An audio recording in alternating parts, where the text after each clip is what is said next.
नमस्कार, मैं डॉक्टर राकेश कुमार राजकीय महाविद्यालय खेड़ी गुजरान के भूगोल विभाग में सहायक प्राध्यापक के पद पर कार्यरत हूं। आज के इस वीडियो में हम रेवोल्यूशन स्केल अर्थात परिक्रमण मापक को जानने और समझने का प्रयास करेंगे। साथ ही साथ एक उदाहरण के माध्यम से इसकी रचना विधि के विभिन्न चरणों को विस्तार पूर्वक जानने का प्रयास करेंगे।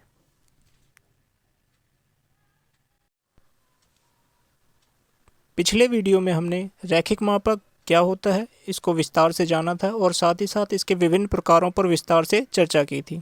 यहाँ स्क्रीन पर रैखिक मापक के विभिन्न प्रकार दिखाए गए हैं। इनमें से परिक्रमण मापक या रेवोल्यूशन स्केल पर हम विस्तार से चर्चा करेंगे। परिक्रमण मापक एक ऐसा तुलनात्मक रैखिक मापक है जिसमें मापक के एक ओर धरातलीय दूरी को प्रदर्शित किया जाता है तथा उसके दूसरी ओर उसी धरातलीय दूरी को किसी विशेष पहिए या चक्र के द्वारा पूरा करने में कितने परिक्रमण या कितने रेवोल्यूशन या कितने चक्र पूरा करके वो धरातलीय दूरी को तय करेंगे, ये दर्शाया जाता है। परिक्रमण मापक बनाने के लिए हमारे पास कोई एक पहिया होना चाहिए। ये पहिया साइकिल का हो सकता है, बाइक का हो सकता है, रथ का हो सकता है या फिर किसी बैलगाड़ी का हो सकता है या ट्रैक्टर का हो सकता है। परिक्रमण मापक को बनाने के लिए हमारे पास पहिए की परिधि का माप होना चाहिए या फिर पहिए की त्रिज्या होनी चाहिए जिसके द्वारा हम परिधि ज्ञात कर सकते हैं। और एक पहिए की जो परिधि होती है वही वो दूरी होती है जो पहिया एक पूरा चक्र पूरा करने में तय करता है। अर्थात यदि पहिए की परिधि 2 मीटर है तो इसका तात्पर्य ये है कि पहिया जब पूरा चक्र धरातल पर काट लेगा अर्थात एक चक्कर पूरा करेगा धरातल पर तो वो 2 मीटर की दूरी तय कर लेगा। पद मापक की भांति कुछ विशेष धरातलीय क्षेत्रों में धरातलीय दूरी को नापने के लिए परिक्रमण मापक का प्रयोग सुविधाजनक होता है, आसान होता है। तो आइए एक उदाहरण के माध्यम से परिक्रमण मापक की रचना विधि को समझने का प्रयास करते हैं। प्रश्न इस प्रकार है, यदि एक पहिया एक परिक्रमण में 500 सेंटीमीटर की दूरी तय करता है तो एक परिक्रमण मापक की रचना कीजिए यदि मानचित्र का प्रदर्शक भिन्न 1:8000 हो। अन्य रैखिक मापक की भांति परिक्रमण मापक की रचना के भी 2 चरण हैं। सबसे पहले हम दूरी के लिए गणना करेंगे और उसके बाद परिक्रमण के लिए गणना की जाएगी। दूरी के लिए गणना इस प्रकार है। यहाँ प्रदर्शक भिन्न जैसा कि प्रश्न में दिया गया है 1:8000 है और साथ ही साथ पहिए के द्वारा एक परिक्रमण अर्थात एक चक्कर पूरा करने में 500 सेंटीमीटर की दूरी तय की जाती है। तो क्योंकि यहाँ पे यूनिट सेंटीमीटर में पढ़ी जा रही है दूरी, अतः प्रदर्शक भिन्न की जो दूरी है उसे भी हम सेंटीमीटर में ही पढ़ेंगे। तो प्रदर्शक भिन्न होगा 1 सेंटीमीटर अनुपात 8000 सेंटीमीटर अर्थात मानचित्र पर 1 सेंटीमीटर की दूरी धरातल के 8000 सेंटीमीटर को प्रदर्शित करती है। तो यहाँ पर हम क्योंकि हम जानते हैं कि 1 मीटर में 100 सेंटीमीटर होते हैं, अतः धरातलीय जो दूरी है उसको हम 100 से भाग करेंगे तो हमारी धरातलीय दूरी मीटर में कन्वर्ट हो जाएगी। ऐसा करने पर हमारी मानचित्र की 1 सेंटीमीटर की दूरी धरातल के 80 मीटर को दिखाती है अर्थात हमारा कथनात्मक मापक हुआ 1 सेंटीमीटर अनुपात 80 मीटर। अब यहाँ पर हमने मापक की जो लंबाई है वो 15 सेंटीमीटर चुनी है अर्थात जो भी हमारा रैखिक मापक बनेगी उसकी दूरी हमने 15 सेंटीमीटर ली है। तो यहाँ पर कथनात्मक मापक के दोनों ओर हम 15 से गुणा करेंगे अर्थात मानचित्र की जो दूरी है उसे भी 15 से गुणा किया जाएगा और धरातलीय दूरी है उसे भी 15 से गुणा करेंगे। ऐसा करने पर हमारा जो मानचित्र पर मापक बनेगा वो 15 सेंटीमीटर की दूरी होगी और उसके द्वारा धरातलीय दूरी 1200 मीटर को प्रदर्शित किया जाएगा।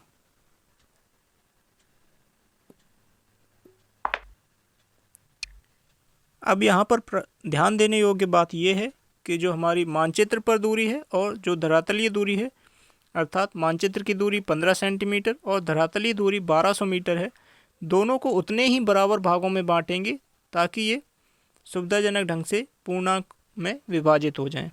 तो इन दोनों का एक कॉमन फैक्टर लिया जाएगा जो हमने यहाँ पर 6 लिया है। 6 से 15 सेंटीमीटर की दूरी भी आराम से विभाजित हो जाएगी और धरातलीय जो दूरी है 1200 मीटर उसको भी आसानी से विभाजित किया जा सकता है। तो हम यहाँ पर पूरे मापक के 6 प्राथमिक विभाग करेंगे। जिस प्रकार हमने दूरी के लिए गणना की थी, ठीक उसी प्रकार हम परिक्रमण के लिए भी गणना करेंगे, अर्थात कैलकुलेशन फॉर रेवोल्यूशंस।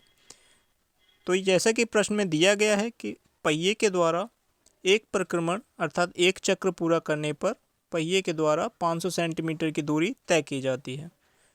और क्योंकि हमने रैखिक मापक जो बनाया है या परिक्रमण मापक जो हम बना रहे हैं, उसकी कुल दूरी वो 1200 मीटर को प्रदर्शित कर रहा है, अर्थात 1,20,000 सेंटीमीटर की दूरी मानचित्र पर हम मापक के द्वारा दर्शा रहे हैं। तो 500 सेंटीमीटर की जो दूरी है उसको तय करने में पहिए को एक चक्र पूरा करना पड़ता है, चक्कर, या फिर एक परिक्रमण पूरा करना होता है। और इसको अगर हम फॉर्मूले से देखें तो 1 सेंटीमीटर की दूरी तय करने में पहिए को 1:500 चक्र पूरे करने पड़ेंगे, अर्थात इतने परिक्रमण के द्वारा 1 सेंटीमीटर की दूरी तय की जाएगी। और यदि हमें 1,20,000 सेंटीमीटर की दूरी तय करनी हो तो हम क्या करेंगे, दोनों तरफ 1,20,000 से गुणा कर देंगे, अर्थात 1,20,000 सेंटीमीटर की जो दूरी है वो 1:500 गुणा 1,20,000 परिक्रमण के द्वारा पूरी की जाएगी। इसको जब हम सॉल्व करेंगे तो हमें पता लगता है कि धरातलीय जो दूरी है हमारी 1,20,000 सेंटीमीटर, उसको पूरा करने में पहिए को 240 परिक्रमण अर्थात 240 चक्कर लगाने होंगे। अब चूंकि संपूर्ण परिक्रमण मापक को हमने 6 भागों में विभाजित किया है, अर्थात हमारे प्राथमिक विभाग 6 हैं और प्रत्येक प्राथमिक विभाग के द्वारा धरातलीय जो दूरी है वो हम 200 मीटर को दर्शाएंगे, और साथ ही साथ इस दूरी को तय करने में 40 परिक्रमण तय करने होंगे पहिए के द्वारा, अर्थात 200 मीटर की जो दूरी है उसे पूरा करने में पहिए को 40 चक्कर लगाने होंगे।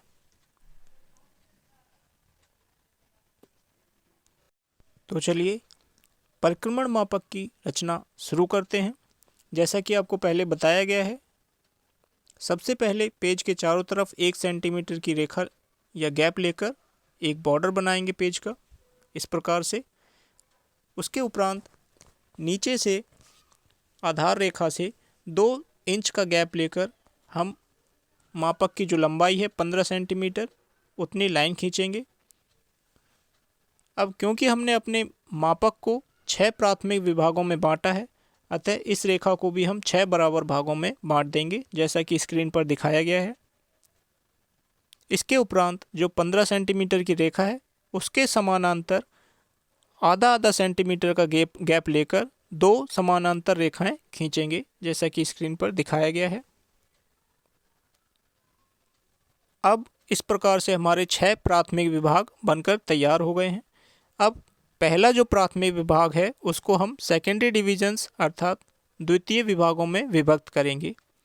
इसके लिए हमारे पास पहला जो प्राथमिक विभाग है इसके द्वारा हम 200 मीटर की धरातलीय दूरी को दर्शा रहे हैं।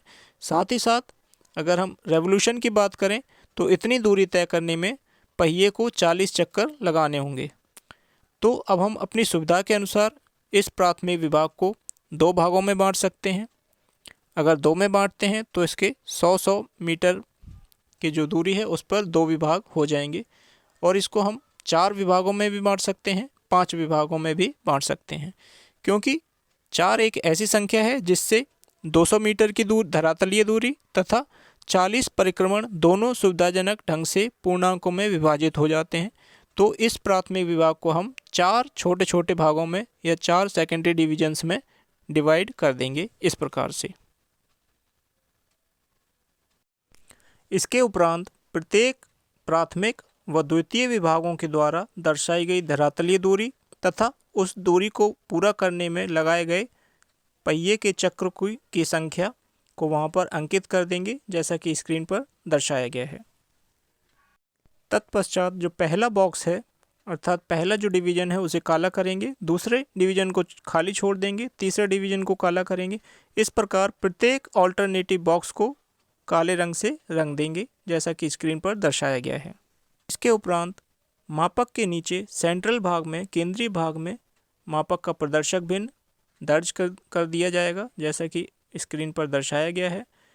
और पेज के केंद्रीय भाग में शीर्ष की ओर वहाँ पर इसका टाइटल लिख दिया जाएगा, शीर्षक लिख दिया जाएगा रेवोल्यूशन स्केल।